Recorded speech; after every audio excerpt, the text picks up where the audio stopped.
Good morning po sa lahat. Bigyan po natin ang bawat isa ng magandang buwan. Good morning, Israel. Okay, para po sa ating panimula, tayo po muna ng lahat ay tumayo. Dumulog po tayo sa presensya ng Panginoon sa panalangin. Diyos naming Ama makapangyarihan sa lahat, may likha ng langit at lupa, may bigay ng buhay. Salamat Panginoon sa araw na ito, na muli kami ay nagkakatipon upang Ikaw ay sambahin sa Espiritu at katotohanan. Tunay ka o Diyos na dakila, tapat ka, hindi ka nagkukulang sa aspeto ng buhay namin Panginoon na sa araw-araw kami ay binabangon mo, ginigising mo ng may lakas. Marapat lamang Panginoon na Ikaw ay aming papurihan. At sa oras na ito, Ama, dalangin namin ang aming mga kapatiran na wala pa rito. Ikaw po ang siyang mag-ingat sa kanila. Ano man ang kanilang mga kinakaharap Panginoon. May mga suliranin man sila, may mga karamdaman man sila. Makapangyarihan kang Diyos, na kaya mo silang katagpuin at pagtuloy na paalalahanan na nariyan ka sa kanilang tabi. Maraming salamat Panginoon sa buhay na patuloy mong binibigay sa amin upang ito'y gamitin namin na nagbibigay ng papuri sa iyo at nakakasunod sa iyong kalooban ayon sa iyong salita. At ngayon, Panginoon, patuloy namin itataas ang iyong pangalan at patuloy, Panginoon, buksan mo ang aming mga puso't isipan at ang iyong banal na Espiritu ang siyang manguna sa gawain binibigay namin para sa iyo. Ikaw lamang ang maitaas, pangalan mo lamang ang siyang patuloy namin sasambahin at patuloy, Panginoon, dinadalangin namin na lukuban mo ng banal na Espiritu ang mensahero ng Panginoon, ang music team at ang bawat isa na naririto, Panginoon, upang patuloy kaming maging kalugod-lugod at maibigay namin ang mataas na pagsamba sa iyo. Ihanda kami, Panginoon, na bawat mensahe na aming mapapakinggan, ito ay may apply namin at may babahagi din po namin sa aming mga mahal sa buhay. Maraming salamat, Panginoon, sa presensya ng iyong banal na Espiritu na siyang kikilos sa gawain nararapat para sa iyo. Muli, Panginoon, ito aming hinihiling at pinagpapasalamat sa pangalan ni Jesus. Amen. Good morning po sa ating lahat. Good morning po. Sana po na tayo magpuli sa ating Panginoon. Salamat po sa ating Panginoon. Hallelujah. Bago po tayo matawag ng Panginoon sa ating Panginoon.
dito po sa harapan.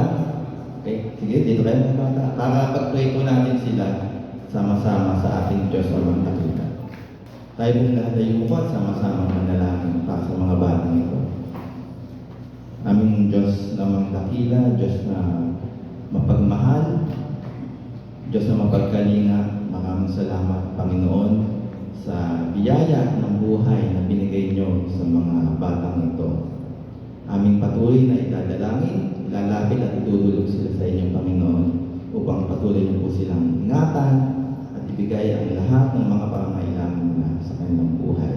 Dalangin din namin, Panginoon, na gamitin niyo po ang bawat isa sa amin, lalo na po ang kanilang mga guardians at mga magulang upang magabayan sila at mapalaki ayon lamang sa kalooban mo, Panginoon. Muli, amin pong ibinibigay o itinadalangin ang patuloy na tagumpay ng mga batang ito hanggang sa kanilang paglaki. Ito pong aming dalangin sa pangalan ni Jesus. Amen.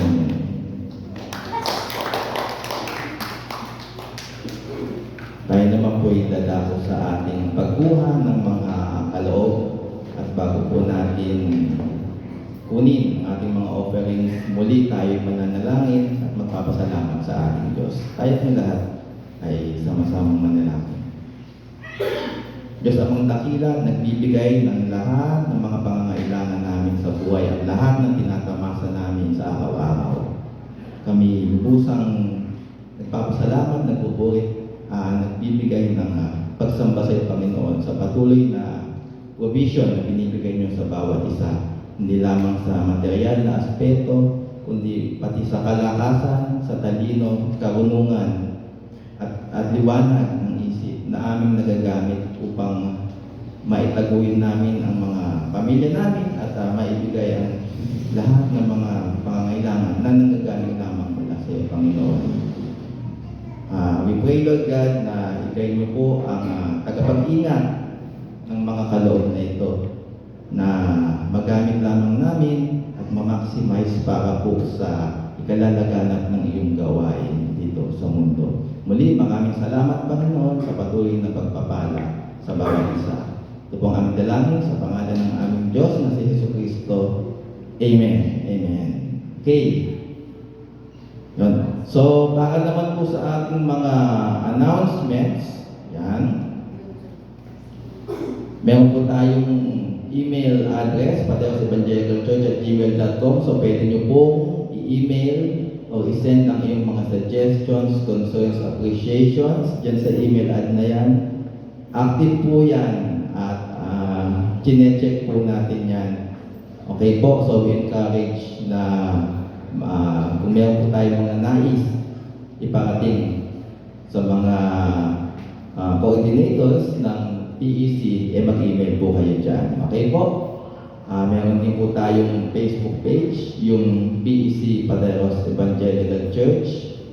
Okay po, so regularly na ina-update po yan, weekly po. So any activities natin, o yung mga services and yung Wednesday na yung message ni Pastor, nandyan din po. Pwede po nating panoodin. Okay po? And, yan, yung mga magdiriwang po ng kanilang kaarawan for this, starting this day hanggang sa Saturday, May 5 to 11, atin po silang batiin. Una po, yan, May 7, Benedict Pedrosa. May 8, Jeric Almario. May 9, Renica Villaray Lica. May 11, Paulo Bernabe. Okay, so yung pong ating mga birthday celebrants from May 5 to 11, muli binabati po natin kayo. At tatawagin ko na po ngayon ang ating bibigay ng mensahe sa umagang ito. Walang iba kundi ang ating pastor, Pastor Romeo Lasso. Sino po sa inyo dito yung malungkot? Ay, ikaw malungkot ka. Kasi pag-usapan po natin yung pagiging desperado. No? Sino po sa inyo yung nakaranas ng maging desperado sa buhay? No? Pero hindi ka naman nagpapalak na kumuha ng tali, kumuha ng kutsilyo, hindi naman gano'n. Yung parang talagang desperado ka na may gusto kang mangyari. Diba? Palaging, taon-taon naman yan, palaging may gusto kang mangyari. Tama ba? Gusto mo ma-improve. Gusto mo lalong madagdagan yung pera mo sa bangko. Pero desperado ka. Yung maraming tao na mga desperado. Alam niyo po kasi sa Bible, marami din pagkakataon na pinapakita yung pagiging desperado. Pero bago tayo magpatuloy, hingi muna tayo ng tulong sa Diyos dahil desperado po tayo. Gusto natin malaman kung ano yung mga bagay na pwede natin gawin kapag tayo desperado.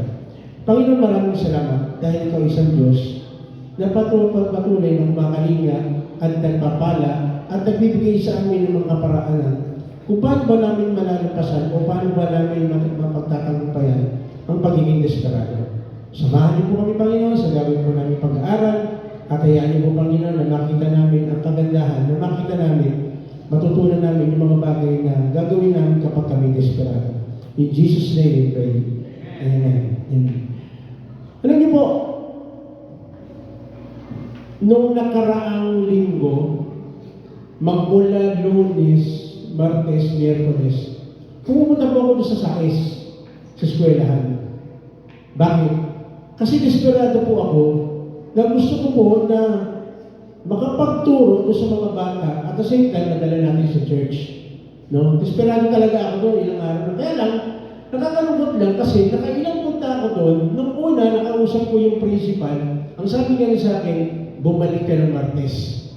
No, bumalik ako ng Martes. Pagdating ng Martes, sabi niya sa akin, ay bumalik po kayo ng Huwebes. Kasi holiday yung May 1, walang pasok. So balik ako ng Huwebes. Ang init. Lakad ako kasi pagkatapos ko magsalita doon sa pulis, punta ako ron diretso. Pagdating ko doon, ang sinabi sa akin nung nagbabantay, ay sir, pasensya na kayo. Dahil pinapunta siya sa meeting ng mga teacher doon daw sa sentral, sa bayan. So, ano magagawa ko? So, lakad ako. Naalala ko tuloy yung kantang Lonely. Lonely, I miss the Lord. Parang nalulungkot ako dahil sabi ko ilang araw ko lang inaabangan ito Pinabalik niya ako. Kinabukasan, bumalik ako. Wala niyo kung ano nangyari. Wala ulit siya. Wala ulit siya. Sabi gano'n nung nagbabantay, tinawag daw doon sa central na naman. So sa madalit sabi, nakakalungkot, desperado ako, bakit gano'n yung nangyari na una-una pinagpe-pray na namin mag-asawa, tapos palaging nandun yung desire ko na makapagturo doon sa mga bata para madala natin sa church. Hindi naman para madala sa church, kundi para madala kay Lord. No, kasi naniniwala kayo sa sinasabi na kapag yung kabataan sila yung pag-asa ng bayan.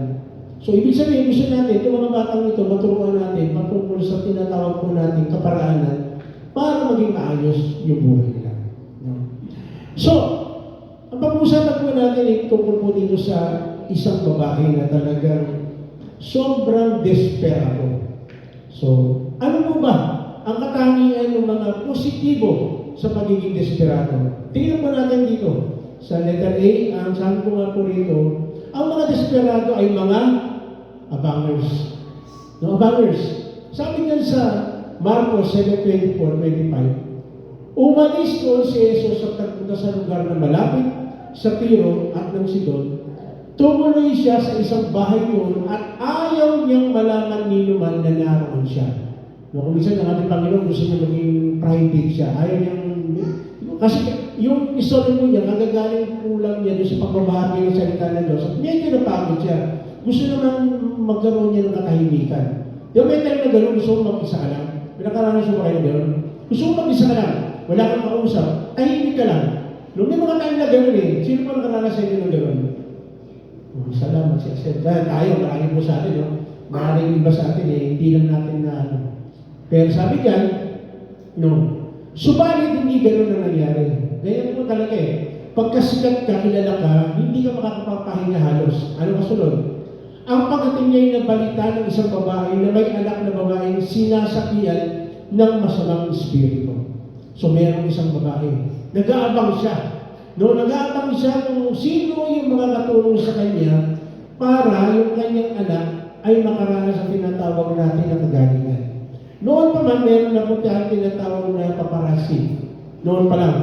Matagal na nagabang ng babae nito at pagdating daw ni Lord, kaya nag-antay siya ng pagkakataon ng aking niya. Kaya dahil siya desperado, talagang inabangan niya ang pagdating ng ating Panginoon. So, unang-unang dahilan, no, yung mga taong desperado, nag-aabang siya ng solusyon. Tama ba? Mahirap pag hindi ka nag-aabang ng solusyon. Pag ang inaabangan mo iba, ay delikado yun. No, kasi maraming iba, akala nila iba, ang solusyon ay pag-inom ng alak. No, kapag desperado ka, nakaranas ba tayo ng gano'n? Pagka desperado ka, kasi ako, aminin ko po, nung ako'y kabataan, pag ako'y desperado, iinom ako ng alak. Pero ngayon, sa panahon ito, dapat hindi na gano'n. Meron ka lang inaabangan kung ano mangyayari. Para kagaya dyan, inabangan niya, yung alam niya na makakatulong sa kanyang pagiging desperado. So kapag desperado ka, talagang gagawa ka ng paraan, mag-iisip ka ng paraan kung anong gagawin mo. Para yung mga iba, pag desperado siya, walang pera, sinong inaabangan? Yung nakamotor, yung may turbal, inaabangan niya. Hindi para hold upin, ha? Kundi yung nakakaalam na nakakatulong sa kanya. Ganun lang po naman eh. Tama ba? Kung ano yung alam mo makakatulong sa pagiging desperado mo, gagawa mo ng paraan. Tama ba? Sabihin mo nga sa katabi mo, desperado ka ba? Desperado ka ba?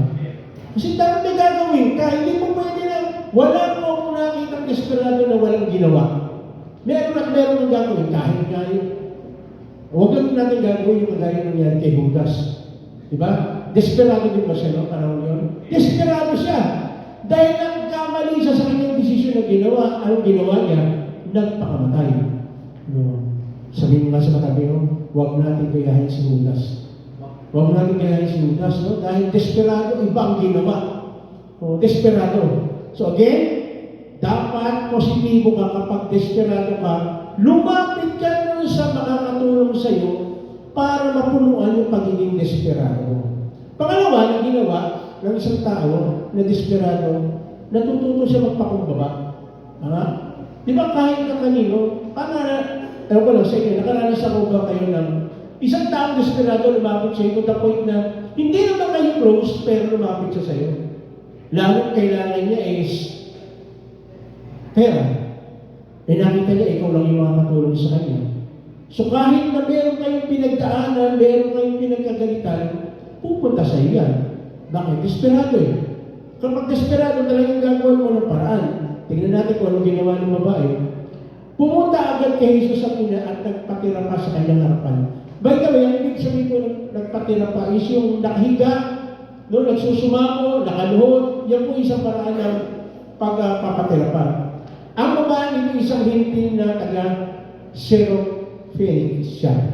Yan po yung tinatawag natin mga hintin. Alam niyo po, ang mga Hudyo, meron po silang ugali na kapag ikaw ay hindi nakapahudyo, ang tawag nila sa iyo ay hintin. No? Hintin. Pag sinabing hintin, ito po yung mga tao na parang pinandigirian ng mga Hudyo. Parang hindi sila kaaya-aya na makihalubilo sa mga Hudyo. Ganun po yun. No? Nakiusap ito kay Jesus na palayasin ang demonyong sumapit sa kanyang anak. So, desperado talaga ito. No? Di ba kung isa meron tayong anak, kapatid, o kung sinong tao na talagang, ewan ko lang, nakakasaw ba kayo na gano'n? Kung talagang ginugulo ang buhay mo nito, anong gagawin mo? Hayaan mo lang ba ito? Meron kang gagawin. Anong gagawin mo? Gagawa ka na lahat ng parang ganito. Palagi may nanggugulo. Nagwawala, kapit-bahay mo. Anong gagawin mo? Tutunganga ka lang ba? Siyempre meron kang gagawin. Ama? Meron kang gagawin. Pero ito, ibang klase ito kasi sinasapian ng demonyo yung kanyang anak. By the way, yung babae nito ay balo din. Balo. So, ibig sabihin, wala siyang anak, wala siyang asawa na lalaki. No? So, ibig sabihin, ang gulo ng buhay niya. Yung mahirap po niya, walang kasama, walang katulong, nag-iisa ka lang. So, desperado ka na yung anak mo is magkaroon ng kagalingan. Kasi, tama po ba, yung mga nanay at tatay dito, di yung palagi nasa isip ko, yung anak mo palagi nasa mabuting kalagayan. Ayaw mo naman yung anak mo, makikita mo, sino mo nakakasin dito ng inaalihan ng masamang espiritu? Nakakita na ba kayo? Kasi ako po nakakita ng minsan, naglulupasay. Naglulupasay. So, nakakaano naman yung anak mo, makikita mo palaging naglulupasay. Kaya pag yung anak mo naglulupasay, ano gagawin? Lalo hindi na gusto yung may pinabibili sa'yo sa mall, naglupasay. Ano gagawin mo? Alam ko na yun, di ba? Uhugutin yung senturon. No? Senturon ni Judas. Uhugutin. No? Pero usually, kaya sa kanila, pinagpipray nila. No? Pinagpipray nila. Sa bagay, mahirap po yan. Kung anak mo na, nakasama mo sa mall, tapos nagwawala na gagawin. Paano? Ewan ko lang kung gagawin. Gagawin mo ba yun, Mac? Pag nagwawala si Chubot, in Jesus' name. Ang galing mo. Si Chubot, nakita mo na ba? May pinabibili siya, ayaw kayo naglupasay ko sa... Anong gagawin mo? In Jesus' name. Pero ito po yung tinutukan ko dito is talagang literal na inaalihan ng masamang espiritu. No? So, kagaya ito, ang tagal na panahon nito, hindi alam ng babae kung anong gagawin niya. Pero dahil siya ay desperado, talagang lumapit siya.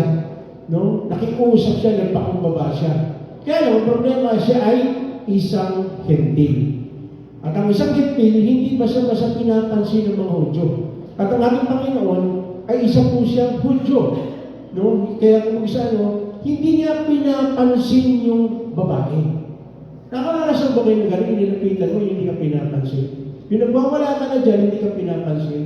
Sige, salita ka ng salita, hindi ka pinapansin. Anong gagawin mo pagka ganyan? Anong gagawin mo? Magpapatuloy ka ba? Mahirap. Mahirap po. Di ba? Inabangan mo siya noong matagal na panahon, dahil alam mo siya makakatulong sa'yo, nagpakumbaba ka pa sa kanya, pero hindi ka parang pinansin. Anong gagawin mo? Pero babae, ito po, tingnan po natin ginawa niya. Siya ay patuloy na nanalig. Tingnan po natin sa Marcos 7:27. Ngunit siya, ito na po yung sinasabi kayo, ngunit sinabi ni Jesus, kailangan ang mga anak muna ang pakainin, hindi dapat pakainin ng pagkain ng mga anak upang ihahagis sa mga aso. Ang sakit po yan, ano? Kasi ang turing po nun, during those times, ang turing ng mga Hudyo sa mga hindi nakasama ay mga aso. So parang ang babang klase mo pag hindi ka Hudyo at that time. No, ganyan po yung turing nila. No? Masakit pakinggan ito. Pero bakit ba ito sinabi ni Lord? No? Bakit ba ito sinabi ni Lord? Tingnan po natin yung background dito sa 1:4-9. Tingnan po natin. Ito po yung babae na hiningian ni Jesus ng tubig. No? Ito po yung sa Samaritana. Sinabi sa kanya ng babae, ikaw ay Hudyo at Samaritana naman ako.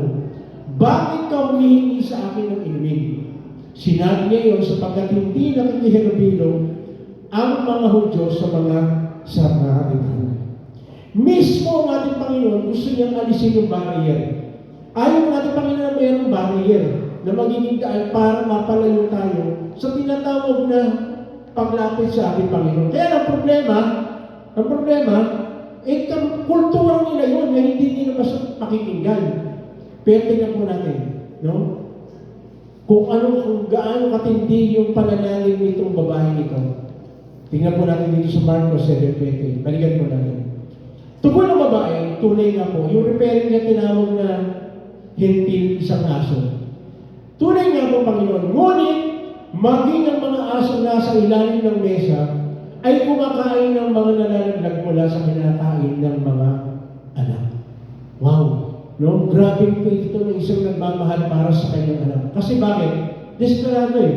Kapag desperado ka, lahat ng paraan na pwede mong gawin para yung tinatawag mo natin, mga anak mo natin, o kung sino man yung mahal natin sa buhay, makaalis doon sa sitwasyon na hindi maganda. No? At napakahirap po nito na sinasabihan ka ng masamang espiritu. Hindi ka makapag-isip ng tama, hindi ka makapag-ayos ng matama, hindi ka makapag-bihis ng tama. Lahat ng ginagawa mo, hindi mo alam kung tama. Yun ang pinakamahirap sa lahat. No?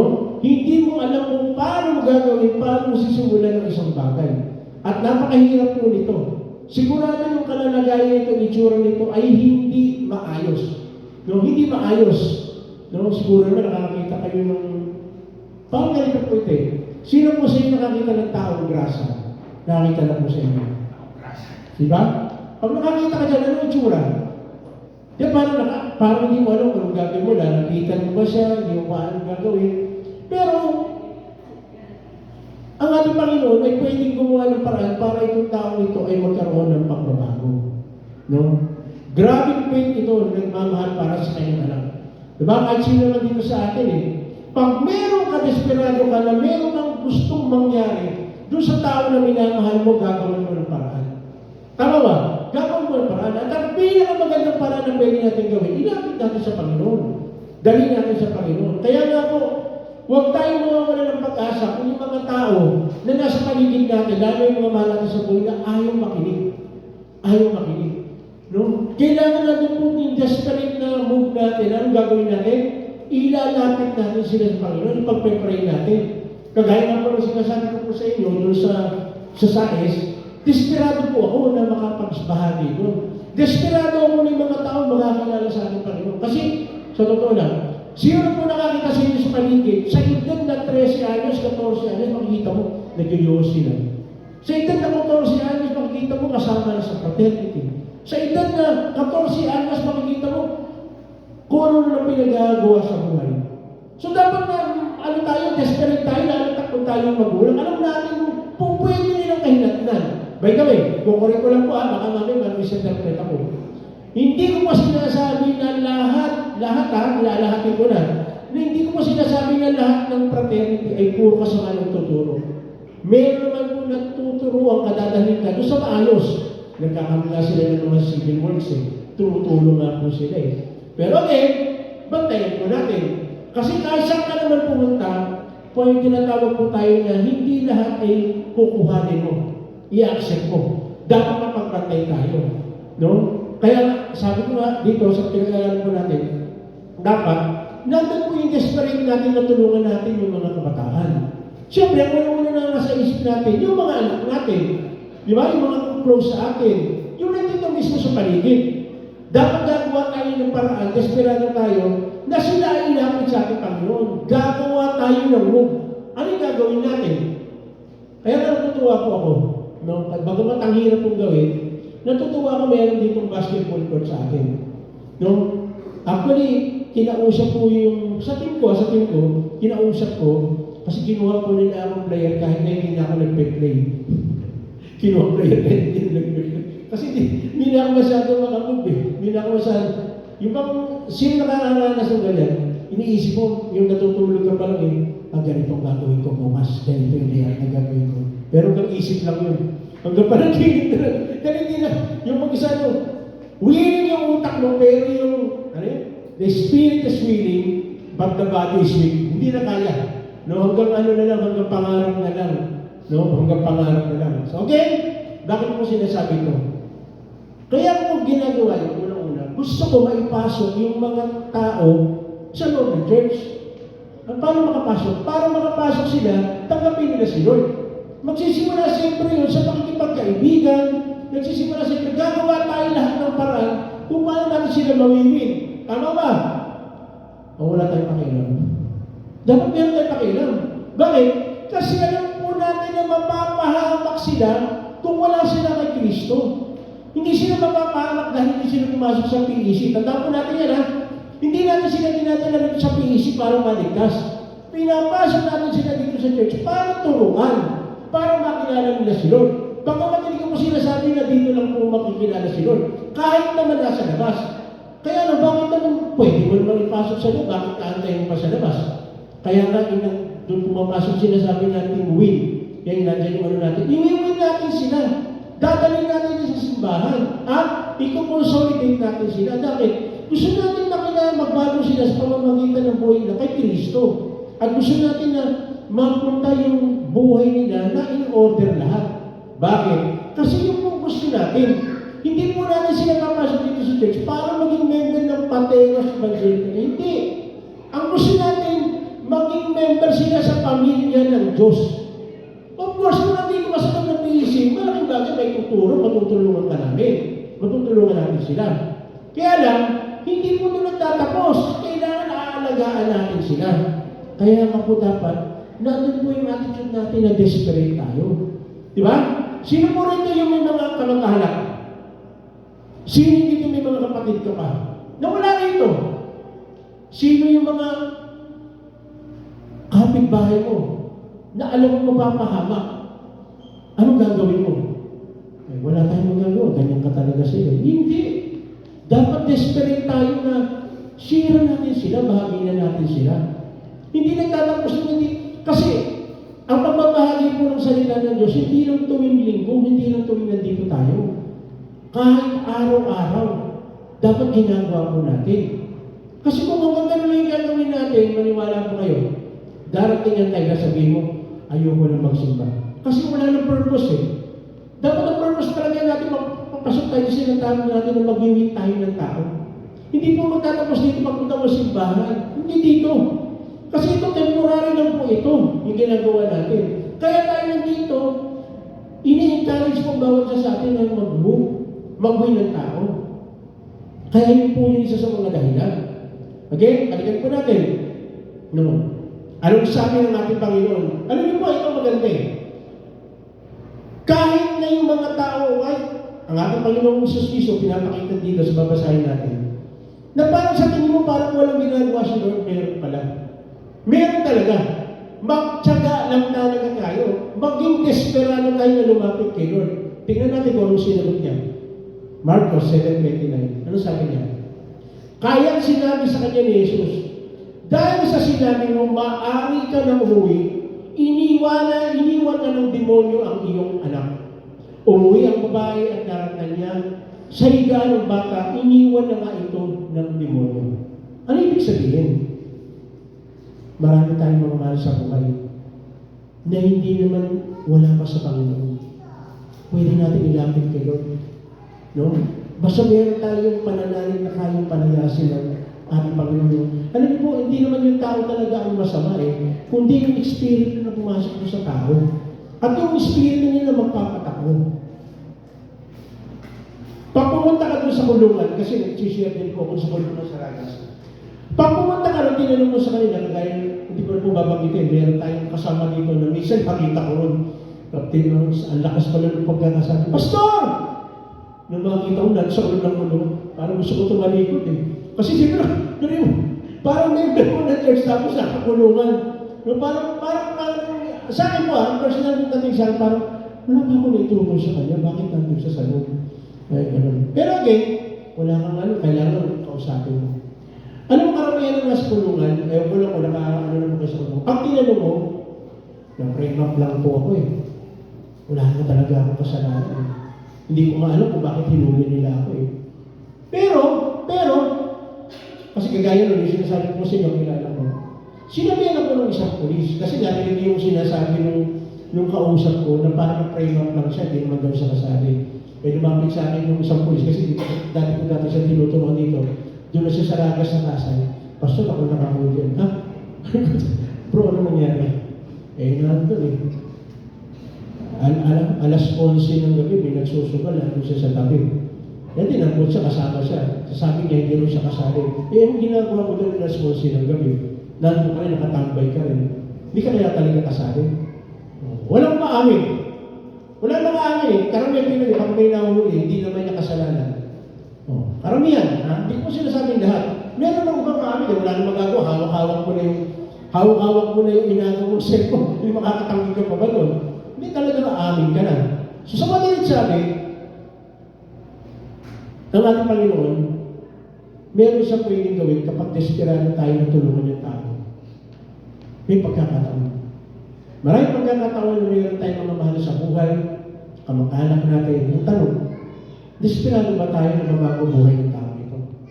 Desperado ba tayo na talagang tulungan yung tao ito o hanggang tingin lang tayo o hanggang awa lang o hanggang ilis lang? Dapat desperado tayo. Diba? Dapat alam po natin. Parang kagaya ngayon. Sino po dito gusto niya makasama niya nanay niya, tatay niya, kapatid niya dito sa loob ng simbahan? Salamat po sa dalawa. Ulitin ko po, baka hindi niyo narinig yung tanong. Tanong po sa inyo. Sino po sa inyo desperado na gusto mo maisama yung kakilala mo, kapatid mo, kasama mo sa bahay sa loob ng church? Dapat tayo ganun po yung attitude natin. Dapat desperado tayo kasi unang-una, mapapahamak sila kung wala sila kay Kristo. Madisgrasya sila pag wala sila kay Jesus. Total, ito sinabi natin Panginoon eh. Hindi nagtatangi ang ating Panginoon. No, sinira nga niya yung bargain, kaya sinabi niya eh. Sinabi sa kanya ni Jesus, maaari ka lang may iniwan na ng demonyo niya. Bakit nangyari ito? Kasi naniniwala siya na may gagawin sunod sa buhay ng isang tao. Naniniwala ba tayo na pwede baguhin ng Lord yung kapitbahay mo, yung kapatid mo, yung mga kasama mo sa trabaho, kasama sa eskwela? Naniniwala ka ba? Kasi kung hindi ka naniniwala, hindi mo gagawin yung isang bagay. Ibig sabihin, hindi pa natin pinaniniwalaan. So, pagka gano'n.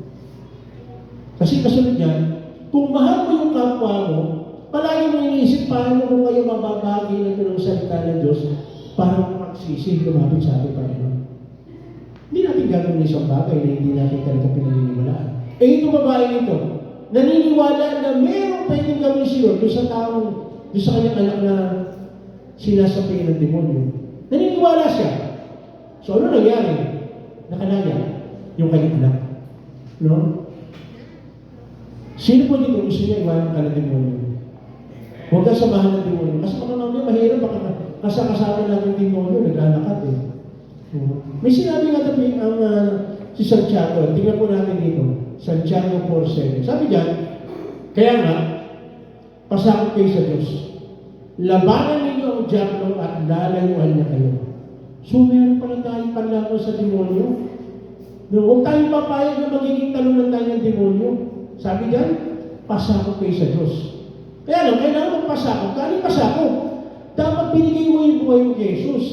Dapat tinanggap mo siya na sariling Panginoon tagapagligtas. Hindi mo magagawa itong bagay na ito kung hindi mo totally sinurrender ang buhay natin sa ating Panginoon. Kahit na anong gawin mong kakasigaw, kung talagang ang buhay mo hindi pa rin na kay Lord, hindi mo magagawa ito. Baka matakot ka pa nga eh. No? Di ba yung nangyari na sa Acts? Meron isang lalaki, sabi nga sa pangalan ni Pablo na ginagamit, sa pangalan ni Jesus, pinapalayas kita demonyo. Anong ginawa ng demonyo? Kinubabawan sila, kinubaran pa sila. Bakit? Eh kasi wala naman siya paugnayan eh. No? Wala naman siya paugnayan eh. Tingnan pa natin yung mundo nila sa unang Pedro 5:8-9. Ano sabi niyan? Maging handa kayo kapag bantay. Ang diablo, ang kaaway ninyo ay parang layong umuungal at aari-aligid na naghahanap ng malalapa. Totoo po yan. Gumagawa ang kalaban, ang demonyo, para tayo ay ibagsak. Papayag ka ba na ibabagsak ka lang niya? Lalo ko na kay Kristo ka na. Hindi pwede. Kaya nga sinabing maging handa kayo kapag bantay. At tandaan po natin, ang demonyo, hindi po yan lalabas sa itsura mo sa mukha mo na bigla nilang, marami pong kaparaanan ng demonyo na gagawin. Maaari po pwede yung gawin isang bagay ang tingin mo, ang ganda-ganda, pero hindi pala. Sa kalalabasan pala nito, mapapahamak ka. Kaya sabi niya, maging handa kayo ng pagbantay at magbantay. Para maging handa tayo, kailangan maging matatag tayo. Ay, tingnan natin, verse 9. Labanan ninyo siya at magpakatatag kayo sa inyong pananampalataya sa Diyos. Again, yung pananampalataya lang natin sa Diyos ang magdadala sa atin ng tagumpay. Tulad ng alam ninyo, hindi lamang kayo nagtitiis ng mga kahirapan, kundi kayo din ng mga inyong mga kapatid sa buong daigdig. So, ibig sabihin, lahat ng nararanasan natin, nararanasan din ng tao. No, at tandaan po natin, dahil na kung tayo matagal na sa Panginoon, ang diablo hindi yan mag-ano ng kaparaanan na alam niyang hindi natin sasagpangin. No, kailangan niya, ang gagawin niya po temptation. Parang ganito po. Sino mo naniniwala na sa inyo na tuwing linggo mahalaga po yung pagpunta sa church? Salamat po sa walo. Ulitin ko po. Sino mo naniniwala sa inyo pagpunta sa church ay napakahalaga? Inuutos ba ito ng Lord? Inuutos. Makikita po natin yan sa Hebreo. So, ano ibig sabihin? Kung inuutos ito, dapat palagi na sa isip natin na, palagi na sa isip natin na pupunta ako sa church. Pupunta ako sa church.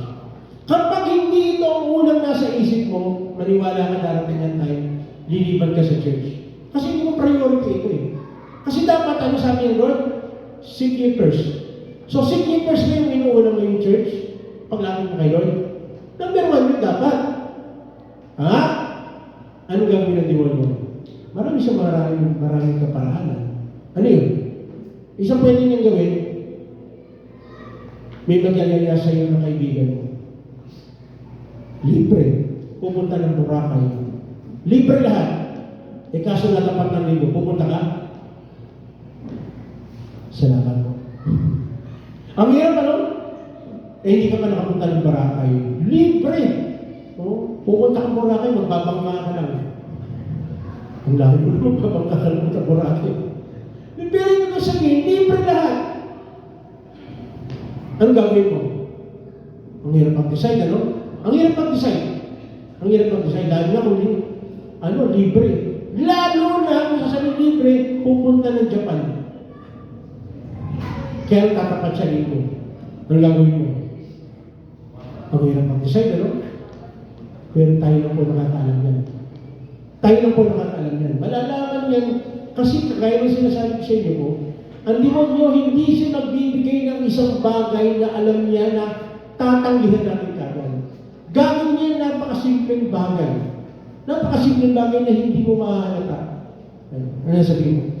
Minsan lang naman akong maabsent sa church eh. Totoo naman. Di ba? Kung minsan lang naman. Tama? Pero sa tingin mo, kapag bumigay ka doon, sa susunod pwede mangyari ulit. Again, hindi ko po inaalis yung emergency. Parang ganito po, kahit ako po, may namatay na kamag-anak ka na kailangan pumunta ka doon. Anong gagawin mo? May emergency. Talaga wala kang magagawa, pupunta ka doon. O kaya, parang ngayon, sa panahon ito, nandito ka, nagsisimba ka ngayon, biglang nagkasakit yung anak mo. Kailangan dalhin mo sa ospital, anong gagawin mo? Ang hirap po. Diba? Pero ako nakikita ko lang po, kahit naman sumama ka doon sa hospital, si Lord pa rin naman kukontrol. Pero minsan mahirap pong maging decision ng mga ganon. Dapat maging firm tayo doon sa ating faith. No? May mga bagay na pwedeng gawin ng demonyo na hindi natin mapapansin, mapapalayo na tayo sa ating pananampalataya. No? Tandaan po natin, yung palaging sinasabi ng Panginoon, unahin natin siya. Kapag inuna natin siya, makikita natin yung tagumpay na pwede niyang ibigay. Kaya ito labanan ninyo siya at magpakatatag kayo sa inyong pananampalataya sa Diyos. Palaging number 1 ito. Hindi mo pwede na lampasan mo ito. Hindi mo pwede na sabihin mo magkakaroon tayo ng dahilan. No? Magaya nga po palagi yung sinasabi, sino ng bahala. Tutulungan tayo. At sabi ka dito, tulad ng alam ninyo, hindi lang naman kayo nagtitiis sa mga kahirapan. Sino mo nahihirapan dito sa buhay? Mukhang ako lang yata, lahat mukhang okay ha. Mahirap mo mabuhay, tama ba? Mas mahirap naman mamatay. Nung wala kang ginagawa. Pero tingnan nyo mahirap mabuhay pero makakasurvive tayo. Ano ibig sabihin? Mabuti Diyos natin at nagpapatuloy tayo. No? Kahit kumakain ka lang ng, ang ulam mo lang, kahit patis lang, nabubuhay. Kung sasaw-saw yung baboy. No? Ibig sabihin nagpapatuloy tayo. Bakit? Kasi kasama natin ang Diyos. No? Kailangan desperado tayo na sumunod sa Kanya. Alam mo po, araw-araw talagang it's a matter of choice. Araw-araw. Nagtatrabaho ka ba o hindi? Gigising ka ba o hindi? Kakausapin mo ba siya o hindi? It's a matter of choice. Pero piliin natin yung pinakatabes. Ano yun? Yung parang yung sumunod kayo. Gawin natin yung sinasabi ng kanyang salita. No? Alam niyo po, palagi ko pong yan, pasensya na po kayo, palagi ko pong inuulit ito. Dito sa kapulisan, araw-araw nagsasalita. No, araw-araw nagsasalita po. Alam niyo po, dumarating yung time ko sinasabi ko, dali naman kasi magdahilan Pwede ko naman sabihin sa kanya, hindi po ako makakapunta ngayon. Ano sabihin ko? Ano sabihin ko sa kanya? Masama katawag? Hindi naman masama katawag ko. Ano sabihin ko sa kanila? Pwede ko pong sabihin kaya sa kanila, pasensya na po kayo, hindi mo na ako magsasalita ngayon. Kasi tinatamad ako. Pwede ko ba sabihin yun? Hindi ko pwede sabihin yun. So, ano gagawin ko? Kumisan niya tayo ng Lord na ituloy mo lang. Ituloy mo lang. Bakit? Kasi alam naman ng Diyos, kung desperado talaga tayo na ibahagi ang kanyang salita, desperado tayong sumunod sa Kanya. Maraming mga decision making tayong gagawin na ang hirap po mag-decide kung susunod ka ba o hindi. Di ba? Dahil nalalabanan mo yung agos. Yung pinakamahirap ko, si Olan, magaling ka mga ito eh.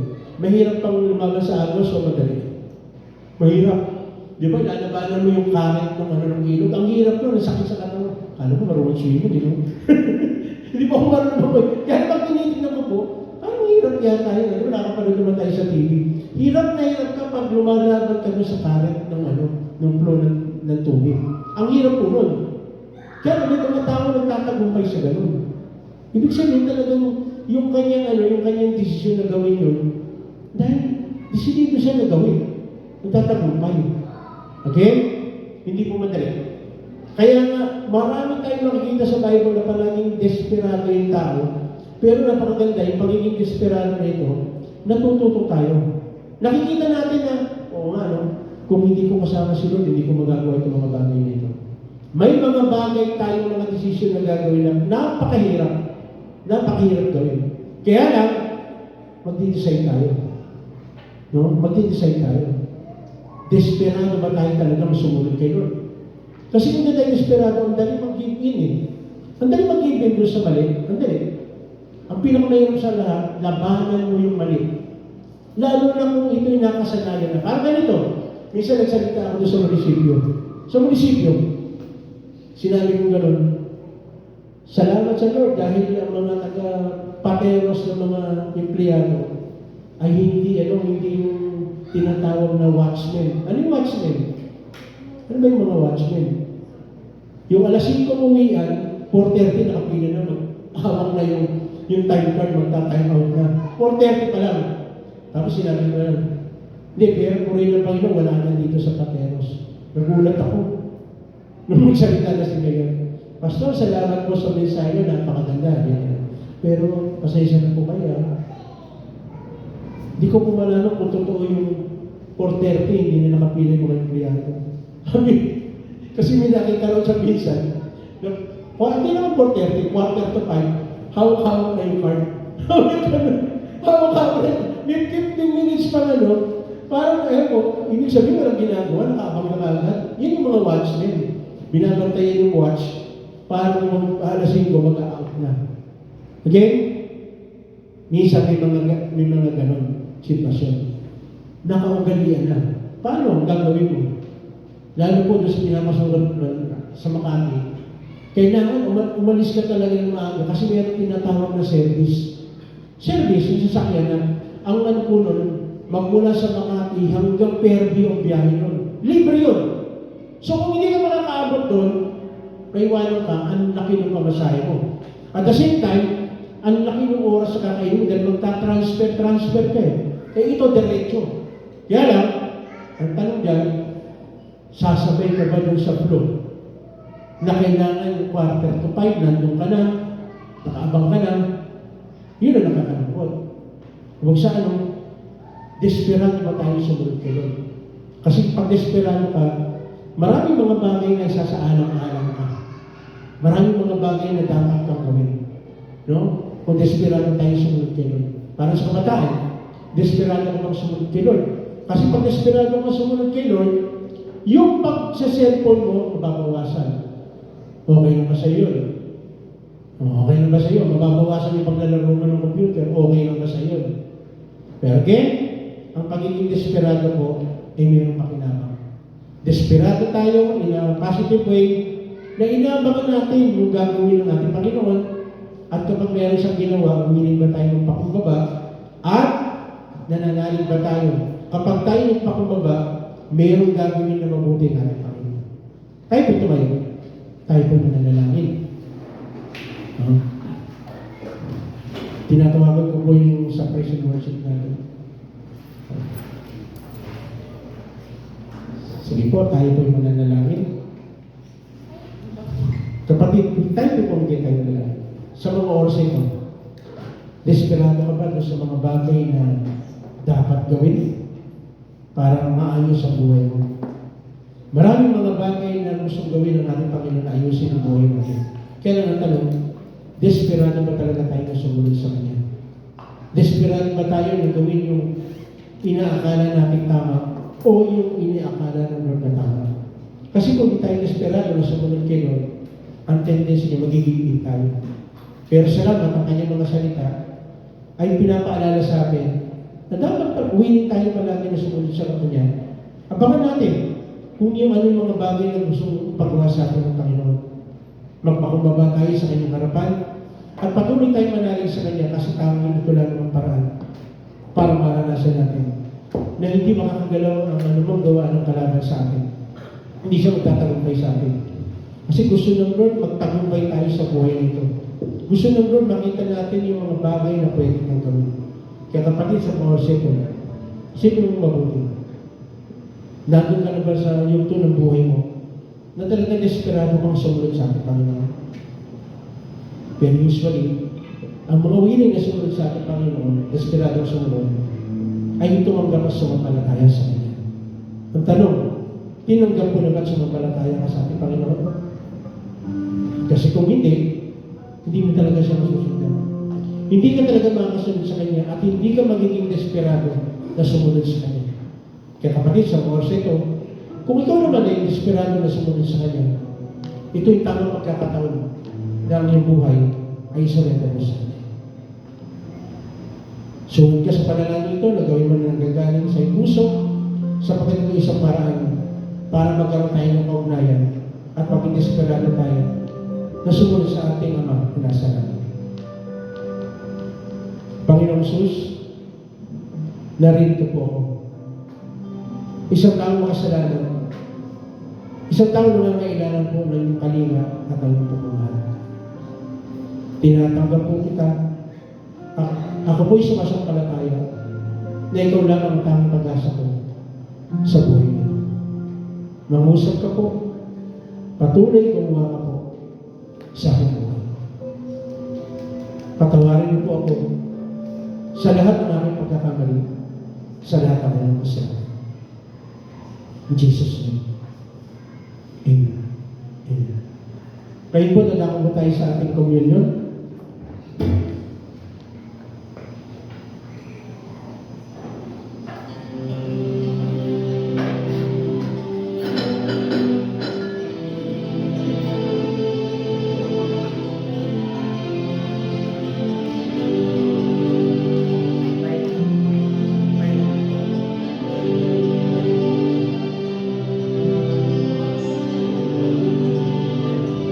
Sige po, kumuha na po ng mga elemento. Pagkakuha po natin yung elemento na natili po tayo sa attitude ng pananalangin. Sige po.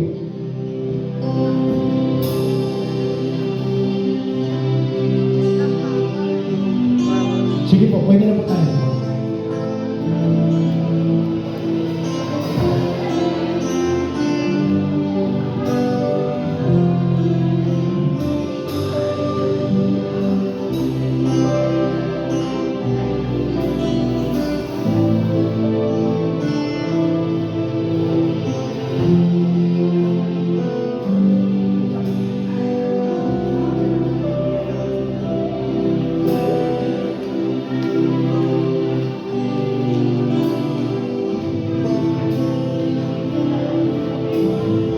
Sino po yung may karapatan na mag-take-call ng Panginoon? Yung mga tao po na tumulong sa ating Panginoon, nagsisi sa kanyang kasalanan, at pinigay yung kanyang sarili sa ating Panginoon. Pagkakuha po natin yung ito, manatili po tayo sa attitude ng pananalangin.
Hawakan po natin ang tinapay.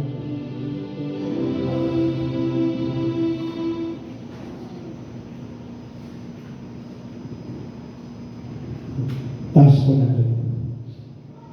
Panginoon namin Diyos, lubos ang aming pasasalamat sa iyong ng pagmamahal sa amin.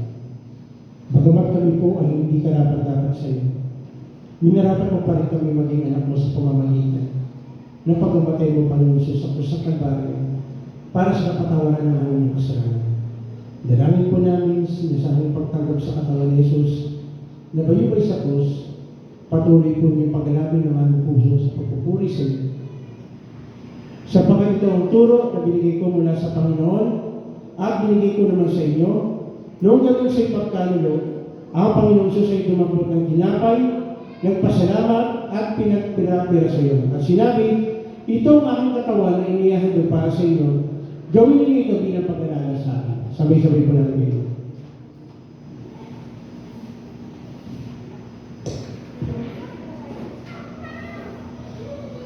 Hawakan po natin ang sawa.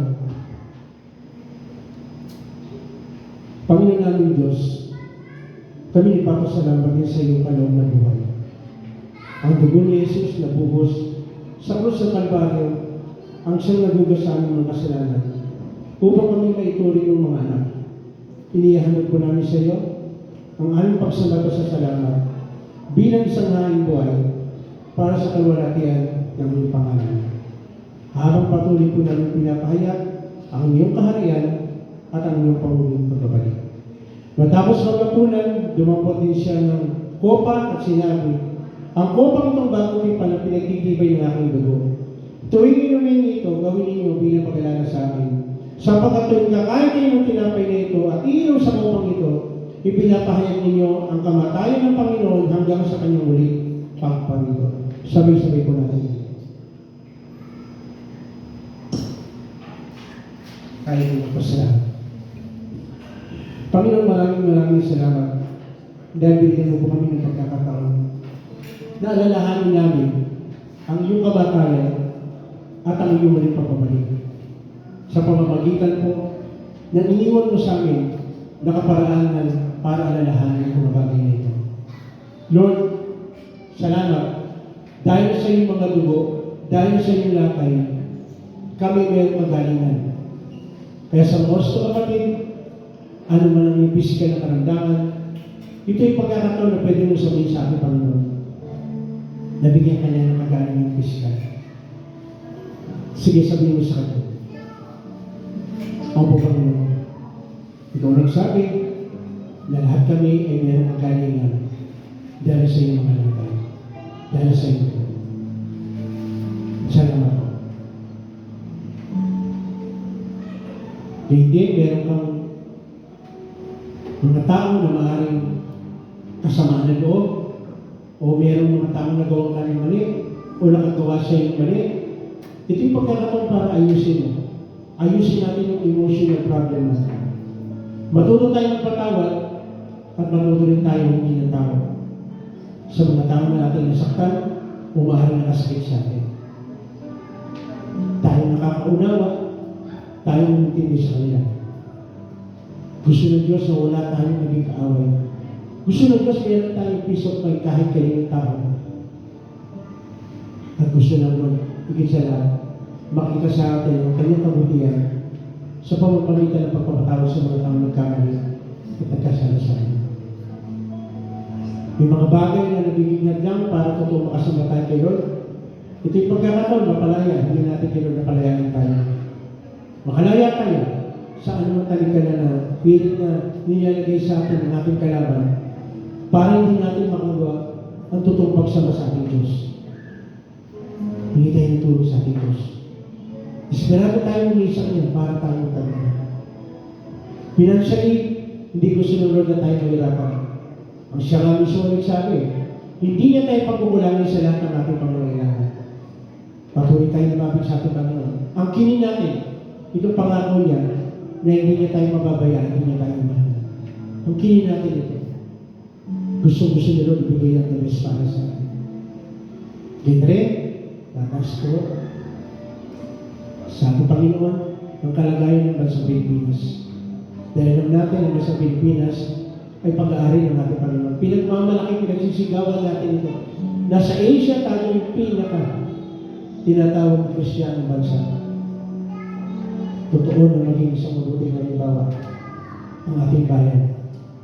Bigyan ng karunungan at kaalaman ng ating Panginoon ang lahat ng ating mga leaders, magmula sa presidente hanggang sa pinakamababang nanunungkulan, sa lokal na national, para ito magtagumpay ang ating bayan.